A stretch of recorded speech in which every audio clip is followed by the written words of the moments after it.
வல்லமை உண்டு உண்டு, அற்புத வல்லமை இயேசுவே. பாடுங்க.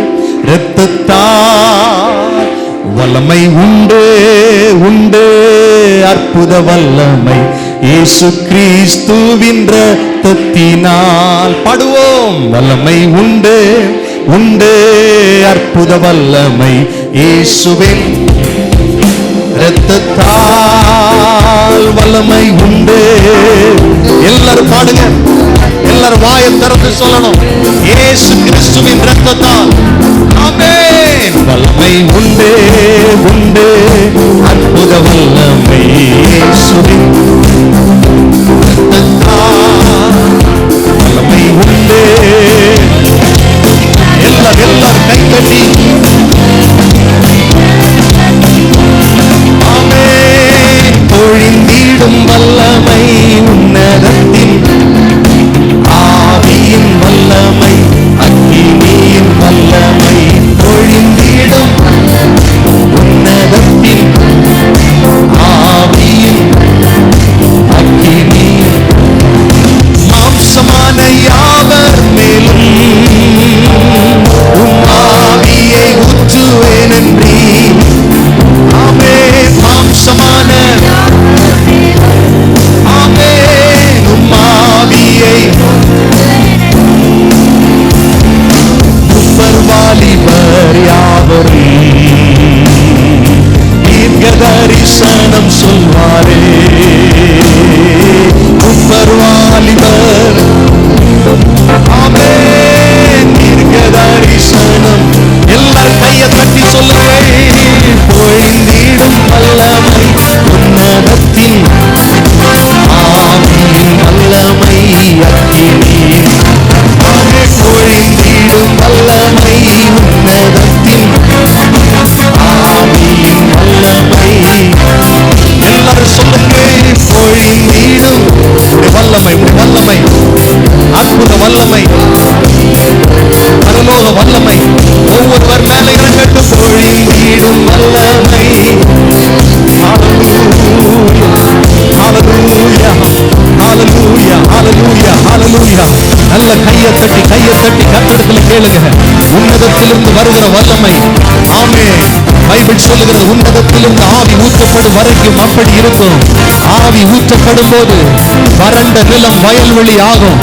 வறட்சியாய் வந்திருக்கிறவங்க வாழ்க்கையில கர்த்தர் ஒரு செழிப்பை கட்டளையிடும்படியாக உன்னதத்திலிருந்து தம்முடைய வல்லமை ஊற்ற விரும்புகிறார். எல்லாரும் ஜெபம் பண்ணுங்கள். எல்லாரும் ஜெபம் பண்ணுங்கள். ஓ பரலோக அக்கினி, பரலோக நன்மை, பரலோக கிருபை இந்த உபவாச கூடுகையில் வந்திருக்கிற ஒவ்வொருவர் மேலையும் கர்த்தர் பொழிந்து கொண்டிருக்கிறார். விசுவாசத்தோடு பெற்றுக்கொள்ளுங்கள். கரங்களை தட்டி பெற்றுக்கொள்ளுங்கள். எல்லாரும் கையை தட்டி கர்த்தரை மகிமைப்படுத்தி ஆமென் ஆமென் ஆமென் ஆமென். உன்னதத்திலிருந்து வருகிற அந்த வல்லமையினால ஆமென் நிரப்பப்படுங்கள். இயேசுவின் நாமத்தினால் நிரப்பப்படுங்கள். ஹல்லேலூயா ஹல்லேலூயா. நன்றி அப்பா, நன்றி அப்பா, நன்றி அப்பா, நன்றி அப்பா. ஆமென் ஆமென் ஆமென். எல்லாரும் வலதுகரம் உயர்த்தி சொல்லுங்க. ஆண்டவரே, இந்த வார்த்தையோடு என்னோடு பேசணும். உம்முடைய வார்த்தை என் வாழ்க்கையில் அற்புதத்தை செய்ய வல்லமை உள்ளது. ஆண்டவரே, நாங்கள் தியானிக்க போகிற இந்த வார்த்தையோடு பேசுங்கன்னு சொல்லுங்க. எல்லாரும் ஸ்தோத்திரம் பண்ணுங்க. உங்களோடு பேசுங்க ஆண்டவரே. ஹல்லேலூயா ஹல்லேலூயா. உம்முடைய அற்புதத்தை விளங்க பண்ணுங்க ஆண்டவரே. நீர் பேசும். இயேசுவின் நாமத்தில் ஜெபிக்கிறோம் நல்ல பிதாவே. ஆமென் ஆமென். 2 வசனங்களை நாம் வாசிக்க கேட்போம். சங்கீதம் 56 8 9 வசனங்கள். என் அலைச்சல்களை தேவரீர் எண்ணி இருக்கிறீர். என் கண்ணீரை உம்முடைய துருத்தியில் வையும். அவைகள் உம்முடைய கணக்கில் அல்லவோ இருக்கிறது. நான் உம்மை நோக்கி கூப்பிடும் நாளில் என் சத்துருக்கள் பின்னிட்டு திரும்புவார்கள். தேவன் என் பட்சத்தில் இருக்கிறார் என்பதை அறிவேன். அல்லேலூயா. எத்தனை பேர் சொல்வீங்க, கர்த்தர் என் பட்சத்தில் இருக்கிறார், கர்த்தர் என்னோடு இருக்கிறார், கர்த்தர் என் சார்பில் செயல்படுகிறார். இந்த வசனத்தை வாசிச்சோம். என் அலைச்சல்களை தேவரீர் எண்ணி இருக்கிறீர். வார்த்தைகளை கவனிக்கிற அன்பான ஆண்டுடைய பிள்ளைகளே, நம்முடைய வாழ்க்கையில கூட அநேக அலைச்சல்கள் இருக்கிறது. தனிப்பட்ட காரியத்துல, குடும்ப காரியத்துல, பிள்ளைகளை குறித்து, பொருளாதாரத்துல, வேலையில, தொழில்களில அலைச்சல்கள். இந்த அலைச்சல்களை எல்லாவற்றையும் கர்த்தர் எண்ணி இருக்கிறார். அவருடைய கணக்கில் அது இருக்கிறது. அதை அவர் அறிந்திருக்கிறார்.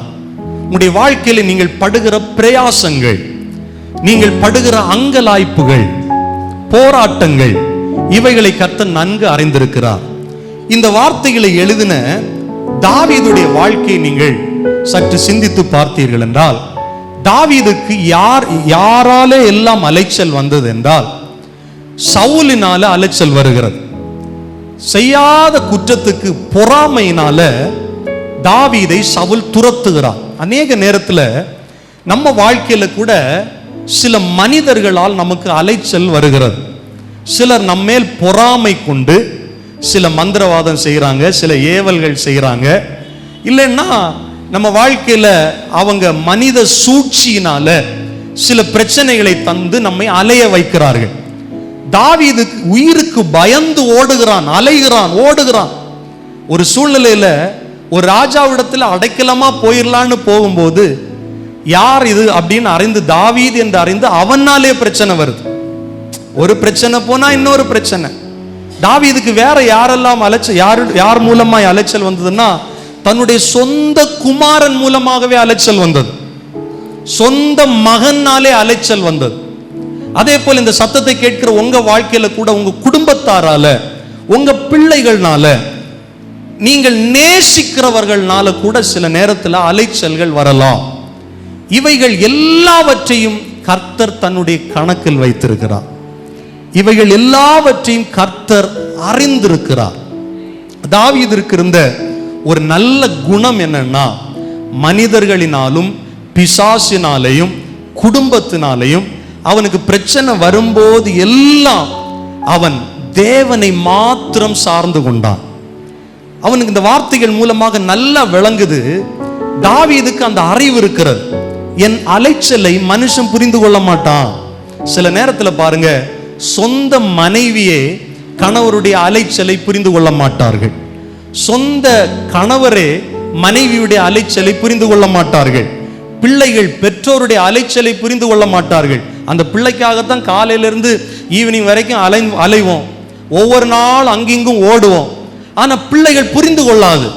பெற்றோர் எனக்காக தான் ஓடுறாங்க, எனக்காக தான் அலைகிறாங்க அப்படின்னு சொல்லி அதுக்கு புரிந்து கொள்ளாது. குடும்ப உறுப்பினர்கள் புரிந்து கொள்ள மாட்டார்கள்.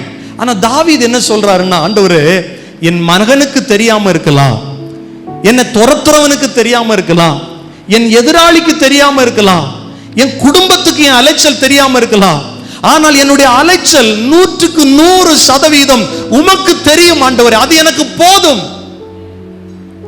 நீர் என்னை அறிந்து வைத்திருக்கிறீர், என் பிரயாசங்களை அறிந்து வைத்திருக்கிறீர், என் ஓட்டத்தை அறிந்து வைத்திருக்கிறீர், என் மன உளைச்சலை அறிந்து வைத்திருக்கிறீர், அது எனக்கு போதும். நீர் எண்ணி இருக்கிறீர்.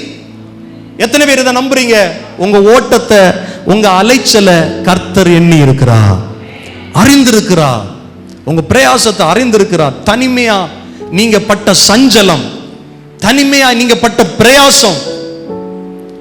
சிலரெல்லாம் சில சூழ்நிலைகளில் ரொம்ப போராடி அலைந்து ஒரு குறிப்பிட்ட நபருக்காகவோ அவங்க குடும்பத்துக்காகவோ ஓடி வருவாங்க. ஆனா அவருடைய அலைச்சல் மனிதர்களால் எண்ணாமல் போகும். ஈஸியா எடுத்துக்குவாங்க. ரொம்ப பிரயாசப்பட்டு ஒரு காரியத்தை செஞ்சு முடிச்சிருப்போம், அதுக்கு ஒரு வேல்யூவே இல்லாம போகும். ஆனா பைபிள் என்ன சொல்லுதுன்னா, மகனே மகளே, உன்னுடைய ஒவ்வொரு அலைச்சலும், ஒவ்வொரு பிரயாணமும், ஒவ்வொரு பிரயாசமும், இன்னைக்கு கூட காலையில இந்த கூடுகைக்காக வரணும்னு ஒரு சிலர் சில காரியங்களை ஓரம் தள்ளி வச்சுட்டு, சில காரியங்களை மாற்றி வைத்து மிகுந்த பிரயாசத்தோடு அலைந்து வந்திருக்கிறீங்க இல்லையா? அந்த அலைச்சலை கர்த்தர் பார்க்கிறார். பைபிள் சொல்லுகிறது, அவருக்காக நீங்கள் எடுத்த இந்த அன்பின் பிரயாசத்தை மறந்து போகிறதற்கு என் தேவன் அநீதி உள்ளவர் அல்ல. அவர் மறக்க மாட்டார், அவர் ஞாபகத்தில் வச்சிருப்பார். அவருடைய எண்ணத்தில் இருக்கிறது. சிலர் வண்டியில, சிலர் பேருந்துகளில் ஏறி வந்திருக்கிறீங்க. சில நூறுகளை செலவு பண்ணி ஆட்டோ பிடிச்சு வந்திருக்கிறீங்க. இவையெல்லாம் கர்த்தர் மறந்து போவார் நினைக்கிறீங்களா? நிச்சயமா கிடையாது. உங்கள் அலைச்சல்களை என் தேவன் எண்ணி இருக்கிறார். ஹல்லேலூயா. அநேக நேரத்தில் இந்த அலைச்சல்கள் அலைந்து போகும்போது ஓட்டு தானா தனியான ஓடுறேன் அப்படின்னு ஒரு எண்ணம் ஒரு மனுஷனுக்கு வரும்போது அவனை தெரியாமலே என்ன ஆகுதுன்னா அவன் கண்ணில் இருந்து கண்ணீர் வருகிறது. பைபிள் என்ன சொல்லுது? அந்த அலைச்சலை எண்ணி இருக்கிற தேவன் உங்களுடைய கண்ணீரை கூட அவருடைய அளவில் வைத்திருக்கிறார். நீங்கள் தனியாய் வடிக்கிற கண்ணீர், சில சகோதரர்களுக்கு கண்ணில் இருந்து கண்ணீர் வராது, ஆனால் மனசு அழும், மனதில் அழுகை இருக்கும், எங்க போய் அழணும்னே தெரியாது. அவைகள் எல்லாவற்றையும் கர்த்தர் கணக்கில் வைத்திருக்கிறார். தாவீது பாருங்க, ஒரு சூழ்நிலையில அவன் வாழ்க்கையில எல்லாவற்றையும் இழந்து மனைவிகளை, பிள்ளைகளை, சொத்தை, வீட்டை எல்லாம் தீக்கிரையாக்கி விட்டு சத்துரு போயிட்டான். இவனுக்கு என்ன ஆச்சுன்னே தெரியல. கூட கூட்டிட்டு போனவங்களை என்ன சொல்றாங்கன்னா, ஒன்னாலதான் இந்த பிரச்சனைன்னு சொல்லி கல்லை தூக்கி அவனை அடிக்கிறதுக்கு பிரயாசப்படுறாங்க. அப்போ தாவீது அங்கே அந்த சிச்சுவேஷன்ல ஒன்ன செய்யறான். தாவீது தன்னை கர்த்தருக்குள் திடப்படுத்தி கொண்டான். ஆமென். அவனுடைய வழக்கை, அவனுடைய அலைச்சலை, அவனுடைய கஷ்டத்தை புரிந்து கொள்ள கூட இருக்கிறவங்களால கூட முடியல. இவன் கூட தான் போனாங்க, இவன் சொல்லி தான் போனாங்க, சேர்ந்து தான் திரும்ப வராங்க. தாவீதுக்கு ஒன்னும் தெரியாதுன்னு சொல்லி அவங்களுக்கு தெரியும். ஆனாலும் அவன் மேல் வசையாடுகிறார்கள், பிரச்சனையை சொல்றாங்க, அவனை எள்ளி நகையாடுறாங்க, அவனை துன்பப்படுத்துறாங்க. பைபிள் சொல்லுது, தாவீது அழுகிறதற்கு பலன் இல்லாம அழுது போனான். ஒரு புறம் குடும்பத்தையும் சொத்தையும் வீட்டையும் இழந்த நில, இன்னொரு புறம் இவங்களுக்கு பதில் சொல்ல முடியாத நில. தாவீது மிகவும் அழுதான், மிகவும் அழுதான். அழுதுட்டு தாவீது தன்னை கர்த்தருக்குள் திடப்படுத்தி கொண்டான். ஏன்னா தாவீதுக்கு தெரியும், என் அலைச்சலை கர்த்தர் எண்ணி இருக்கிறார். நான் கொஞ்சம் முன்னால வடிச்ச கண்ணீர் கூட கர்த்தருடைய திருப்தியில் இருக்கிறது, அளவில் இருக்கிறது. நான் சொல்லுவேன், நம்ம கண்ணீருக்கு ஒரு வேல்யூ இருக்கு. என்ன என்ன இருக்கு? மதிப்பு இருக்கு.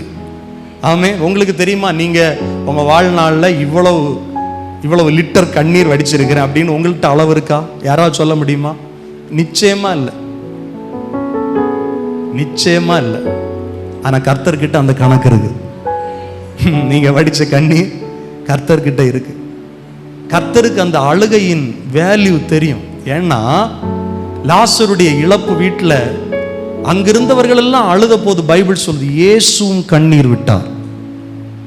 இன்னைக்கு நிறைய பேரிடத்துல கண்ணீருக்கு வேல்யூவே இல்லை, எப்ப பார்த்தாலும் அதை அழுதுகிட்டே இருக்கும். அதனால தான் நான் சொல்லுவேன், மனுஷங்கிட்ட அழாதீங்க. தாவீது தன்னை கர்த்தருக்குள் திடப்படுத்தி கொண்டான்.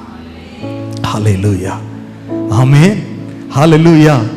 கண்ணீரோடு விதைக்கிறவர்கள் கம்பீரத்தோடு அறுவடை செய்வார்கள். ஹல்லேலூயா. எத்தனை பேர் விசுவாசிக்கிறீங்க? தாவீதுக்கு தெரியும், என் அலைச்சல் வீணா போவாது, என்னுடைய பிரயாசம் வீணா போவாது, என்னுடைய கண்ணீர் வீணாய் போகாது. ஏன்னா ஆண்டவருக்கு என்னுடைய கண்ணீருக்கு வேல்யூ தெரியும். எத்தனை பேர் தனியா அழுது இருக்கிறீங்க? எத்தனை பேர் வனாந்தரமான சூழ்நிலையில் அழுது இருக்கிறீங்க?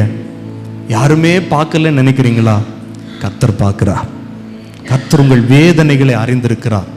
குறிப்பாக இன்னைக்கு ஆண்டவர் சொல்லுகிற ஒரு காரியம் என்னன்னா, அநேக காரியத்தை குறித்து நீங்க கவலையோடு நீங்கள் அலைந்த அலைச்சல்களை கர்த்தர் எண்ணி இருந்தார். நான் உங்களுக்கு ஜெப நேரத்தில் 12 வருஷமாய் வியாதியோடு இருந்த அந்த பெரும்பாடுள்ள ஸ்திரியை பத்தி பேசினேன். ஆமென். பைபிள் என்ன சொல்லுதுன்னா, அநேக வைத்தியர்களால் அவள் கைவிடப்பட்டாள். அப்படின்னா அதுக்கு அர்த்தம் என்னன்னா, ஒரு நாள் ஒரு ஹாஸ்பிட்டல், இன்னொரு நாள் இன்னொரு ஹாஸ்பிட்டல், இன்னொரு நாள் இன்னொரு இடம், இன்னொரு வைத்தியர். ஒவ்வொரு ஆளு சொல்ல சொல்ல சொல்ல எங்க போயாவது ஒரு சுகம் கிடைச்சிராதா, எங்க போயாவது என் வாழ்க்கையில் இந்த சரீரத்தில் ஒரு பலன் வந்துராதா, அலைந்து திரிந்தாள். அவளுடைய அலைச்சலுக்கு வேல்யூவே இல்லை. அவகிட்ட இருந்த பணத்தை தான் புடுங்கி மருந்தை, சும்மா ஒரு மருந்தை கொடுத்து விட்டுட்டான். ஒவ்வொருத்தனும் பணத்தை கட்டு மருந்தை தாரேன். இன்னைக்கெல்லாம் அப்படிதான் இருக்கு இல்லையா?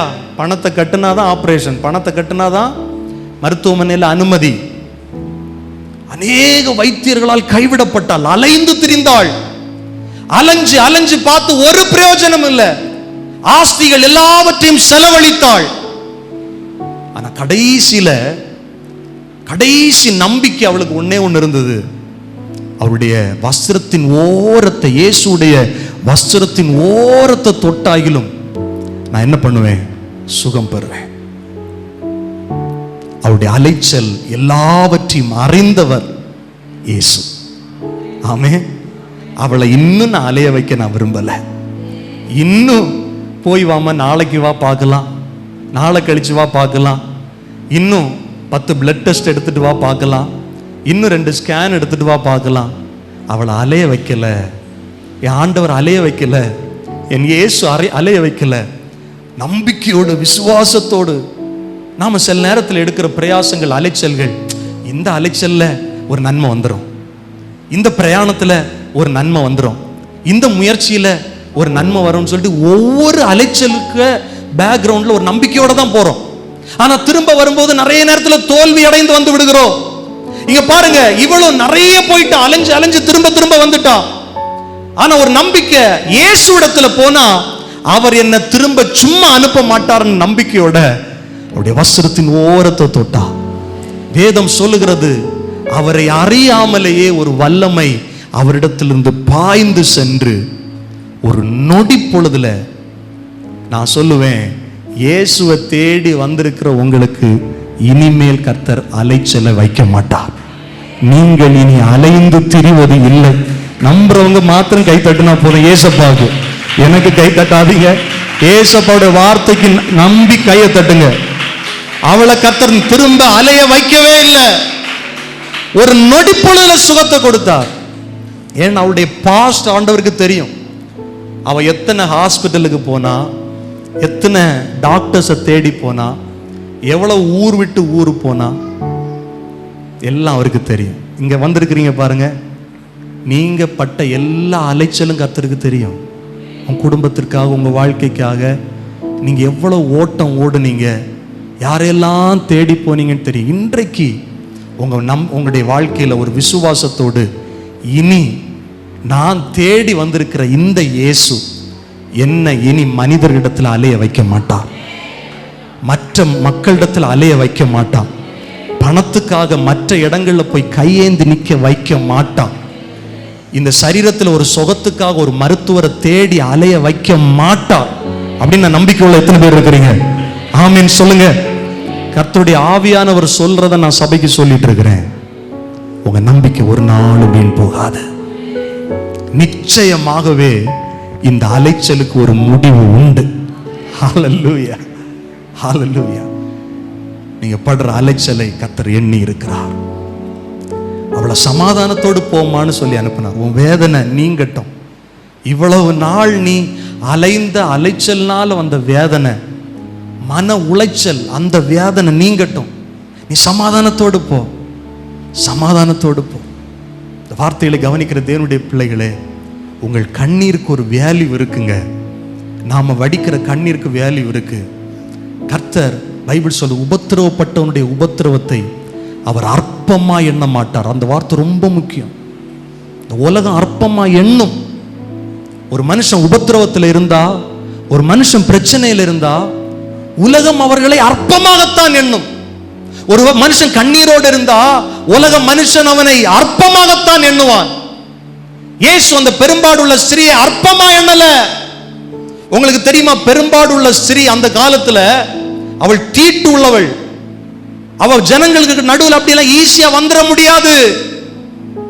அவ ஏன் அவள் பிரச்சனையை முதல்ல சொல்லலைன்னா, சொன்ன அவங்க யாரும் ஏற்றுக்கொள்ள மாட்டாங்க. யூதர்கள் மத்தியில் அவளை தீட்டு என்று புறந்தள்ளுவார்கள். நான் விசுவாசிக்கிறேன், நான் நம்புறேன், இயேசுவை தவிர அவ பிரச்சனை அங்கிருந்து யாருக்கும் தெரியாது. தெரிஞ்சிருந்தா துரத்தி இருப்பாங்க. இயேசுவுக்கு தெரிஞ்சதுனால இயேசு ஒரு விடுதலை கொடுத்தார். ஆமென். ஏன் அந்த உபத்திரவப்பட்டவளுடைய உபத்திரவத்தை இயேசு அற்பமா எண்ண மாட்டார். ஹல்லேலூயா. உலகமும் சமுதாயமும் அலைச்சலை அற்பமா எண்ணும், கண்ணீரை அற்பமா எண்ணும். இயேசு அற்பமா எண்ணுகிறவர் அல்ல. பரிபூரண சுகத்தை ஒரு நொடி பொழுதுல கொடுத்தார். அவ்வளவு நாள் பட்ட அலைச்சலுக்கு ஒரு நொடி பொழுதுல தீர்வு. ஆமென். அங்கும் இங்கும் அலையாம இயேசு இடத்துல வாருங்கள். ஆமென். ஜீவங்க தம்பி. ஹல்லேலூயா. ஜேக்கப் ஒரு பாட்டு பாடுவாங்க. விலை கொடுத்து வாங்கிடவும் முடியாது, உன் பொருளை கொடுத்து கேட்டாலும் கிடைக்காது. விலை கொடுத்து வாங்கிடவும் முடியாது, உன் பொருளை கொடுத்து கேட்டாலும் கிடைக்காது. அலைஞ்சு அலைஞ்சு பார்த்தாலும் அகப்படாது, அலைஞ்சு அலைஞ்சு பார்த்தாலும் அகப்படாது. நீ அங்கும் இங்கும் நீ அலைய வேண்டாம், இயேசுவிடம் வா. அங்கும் இங்கும் நீ அலைய வேண்டாம், இயேசுவிடம் வா.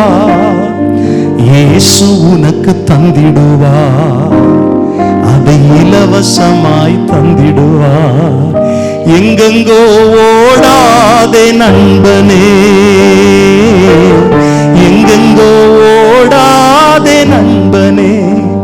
நிம்மதியை தேடி தேடி அலைகிறாயோ நீ, அங்கும் இங்கும் ஓடி ஓடி திரிகிறாயோ நீ. இயேசு உனக்கு தந்திடுவார், இலவசமாய் தந்திடுவார். எங்கெங்கோ ஓடாதே நண்பனே, எங்கெங்கோ ஓடாதே நண்பனே. முன்னாடி இந்த பாட்டை அதிகாலை ஊழியத்தில் நாங்கள் பாடுவோம். அதிகாலை 3:30 மணி 4 மணிக்கு ஏதாவது ஒரு இருளான இடத்துல போய் நின்று ஒரு பெரிய மைக்கை வச்சு கத்தி பாடுவோம். நிம்மதியை தேடி தேடி அலையாத, அங்குமிங்கு ஓடாத, இயேசு உனக்கு தருவார், இலவசமா தருவார். இந்த நிம்மதியை காசு கொடுத்து கேட்டா கிடைக்காது. இதுக்குதான் மனுஷன் இன்னைக்கு அலைகிறான், ஓடுறான். இங்க போன ஆயிருமா, அங்க போன ஆயிருமா. வேத வசனம் சொல்லுது, வருத்தப்பட்டு பாரம் சுமக்கிறவர்களே நீங்கள் எல்லாரும் என்னிடத்தில் வாருங்கள், இயேசுவிடத்தில் வாருங்கள், அவர் உங்களுக்கு இளைப்பாறுதல் தருவார். உங்கள் அலைச்சலுக்கு முற்றுப்புள்ளி வரணும்னா இயேசுதான் ஒரே ஒரு தீர்வு. அதுக்கு பெஸ்ட் எக்ஸாம்பிள் தான் அந்த பெரும்பாடுள்ள ஸ்திரீ. அவருடைய அலைச்சலுக்கு ஒரு முற்றுப்புள்ளியை வைத்தார், இலவசமாய் கொடுத்தார். ஆண்டவர் போட்டு சொல்லிட்டாரு, சமாதானத்தோடு போமா. நம்ம எல்லாரும் அவருடைய பிள்ளைகள் இல்ல. பிள்ளைகளிடத்துல பெற்றோர் எதையுமே எதிர்பார்க்க மாட்டாங்க, பிள்ளைகளுக்காக செஞ்சிருவாங்க. ஆண்டவர் நம்மிடத்துல வேற எதையுமே எதிர்பார்க்கல. என் பிள்ளை என் பக்கத்துல வந்தா போதும். இளையகுமாரன் அலைஞ்சான், சாப்பாட்டுக்கு அலைஞ்சான், எல்லாத்தையும் செலவழிச்சிட்டு தவிட்டு அந்த பன்றிக்கு கொடுக்கிற தவிட்டு போதும். அவன் சொல்றான், என் அப்பா வீட்டுல பூர்த்தியான சாப்பாடு இருக்கு, நான் இங்க ஒரு சாப்பாட்டுக்கு நாயா அலையிறேன். இன்னைக்கு சிலர் சொல்றீங்க, நான் ஒரு காலத்துல எப்படியோ இருந்தேன், இன்னைக்கு இந்த ஒரு ஆசீர்வாதத்திற்கு அங்கும் இங்கு அலைந்து கொண்டிருக்கிறேன். நான் சொல்றேன், தகப்பன் வீட்டுக்கு திரும்ப வாருங்கள். மனம் திரும்பி இளையகுமாரனுடைய புத்தி தெளிந்தது. அவர் முடிவு பண்றான், என் தகப்பன் வீட்டுக்கு போவேன். அவர் என்ன மகனா ஏற்றுக்கொள்ளலனாலும் பரவாயில்ல, ஒரு வேலைக்காரனை போல போறேன். ஏன்னா வேலைக்காரர்களுக்கு பூர்த்தியான சாப்பாடு இருக்கு. இன்னைக்கு நிறைய ஆண்டவரை விட்டு டீவியேட் ஆகி அங்கும் இங்கும் அலைந்து ஓடிக்கொண்டிருக்கிறீங்களா? உங்களை பார்த்து கர்த்தர் இன்னைக்கு உங்களை கூப்பிடுறார், மகனே வா, திரும்ப வா, நான் தான் உனக்கு இளைப்பாறுதல் தர முடியும். இளையகுமாரன் நினைச்சான், சிற்றின்பம் எனக்கு இளைப்பாறுதல் தந்துரும், இந்த பணம் எனக்கு இளைப்பாறுதல் தந்துரும். எல்லாம் செலவழிஞ்சிருச்சு. கடைசியில சாப்பாட்டுக்கு அலைஞ்சிட்டு இருக்கிறான். அவன் திரும்ப வந்த போது அந்த அலைச்சலுக்கு கர்த்தர் ஒரு முற்றுப்புள்ளியை வைத்தார். இன்னைக்கு நீங்க திரும்ப வருவீங்கன்னா, ஏசப்பா கிட்ட திரும்ப வருவீங்கன்னா, உங்க அலைச்சலுக்கு நிச்சயம் ஒரு முற்றுப்புள்ளி உண்டு. ஆமேன் சொல்லுங்க. உங்க கண்ணீருக்கு ஒரு பதில் உண்டு. உங்களுடைய கண்ணீர் அவருடைய துருத்தியில் இருக்கிறது, அவருடைய அளவுகோலில் இருக்கிறது. ஆமென். பைபிள் சொல்லுகிறது, அழுகையின் பள்ளத்தாக்கை கடந்து வந்தோம், அது இன்னைக்கு ஆனா கர்த்தர் நீரூற்றாய் மாற்றி இருக்கிறார். அப்படி சாட்சியாய் கர்த்தர் உங்களை நிறுத்துவார். ஆமென் சொல்லுங்கள். ஆமென். நான் எப்பவுமே சொல்லுவேன், திரும்பவும் சொல்றேன், மனுஷங்கிட்ட சும்மா போய் கண்ணீர் வடிக்காதீங்க. அழுக வந்த அப்பா சமூகத்திலிருந்து கண்ணீர் வடிங்க. அதுக்கு ஒரு வேல்யூ இருக்கு, அதுக்கு ஒரு மதிப்பு இருக்கிறது. ஆமென். ஹல்லேலூயா, ஹல்லேலூயா. ஒரு சம்பவத்தை கூட நான் சொல்லி முடிக்கலான்னு விரும்புகிறேன். ஆதியாகமம் 21வது அதிகாரம். தேங்க்யூ அப்பா. ஆதியாகமம் 21வது அதிகாரம் 14வது வசனத்தை ஒருவர் வாசிக்க கேட்போம். வாசி.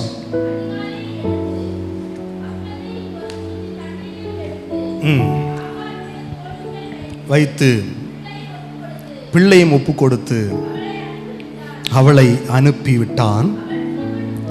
அவள் புறப்பட்டு போய் பெயர்சபாவின் வனாந்தரத்திலே அலைந்து திரிந்தாள். போதும் போதும். பெயர்சபாவின் வனாந்தரத்திலே ஆகார் என்ற ஒரு அடிமை பெண் அலைந்து திரிகிறாள். நல்ல கவனிங்க, இந்த வனாந்தரம் இவளுக்கு புதிதல்ல. நீங்க ஆதியாகமம் 16வது அதிகாரத்தை எடுத்து பார்த்தீங்கன்னா, அங்கேயும் இவள் சொந்தமாய் ஒரு முடிவெடுத்து வனாந்தரத்துக்கு போறாள். ஆனா முதல்ல நம்ம வாசிச்ச வசனம் 21வது அதிகாரத்துல அவள் குடும்பமே அவளை துரத்துகிறது. முதல்ல அவ போன காரணம் என்னன்னா, சாராய் அந்த அடிமை பெண்ணாகிய ஆகாரை கடினமாய் நடத்தினாள் என்று வசனம் சொல்லுகிறது. அதை பொறுக்க முடியாம இவ என்ன பண்றான்னா, வீட்டை விட்டு 11வது வசனம் ஆதியாகமம் 16:11 வாசிக்கிறோம். பின்னும் கர்த்தருடைய தூதனாகியவர் அவளை நோக்கி, நீ கர்ப்பவதியா இருக்கிறாய், ஒரு குமாரனை பெறுவாய், கர்த்தர் உன் அங்கலாய்ப்பை கேட்டார் என்று ஆண்டவருடைய வார்த்தை சொல்லுகிறது. ஆமென். 6வது வசனத்துல வாசிக்கிறோம், அதற்கு ஆபிராம் சாராயை நோக்கி, இதோ உன் அடிமை பெண் உன் கைக்குள் இருக்கிறாள், உன் பார்வைக்கு நலமானபடி அவளுக்கு செய் என்றாள். அப்பொழுது சாராய் அவளை கடினமாய் நடத்தினபடியினால் அவள் அவளை விட்டு ஓடி போனாள். நல்ல கவனிங்க, சில நேரத்தில் சில உறவுகள், சில மனிதர்கள் நம்மாலே நன்மையை அனுபவித்தவர்கள், நம்மை பயன்படுத்தினவர்கள் சில நேரத்தில் நம்மை கடினமாய் நடத்துவார்கள்.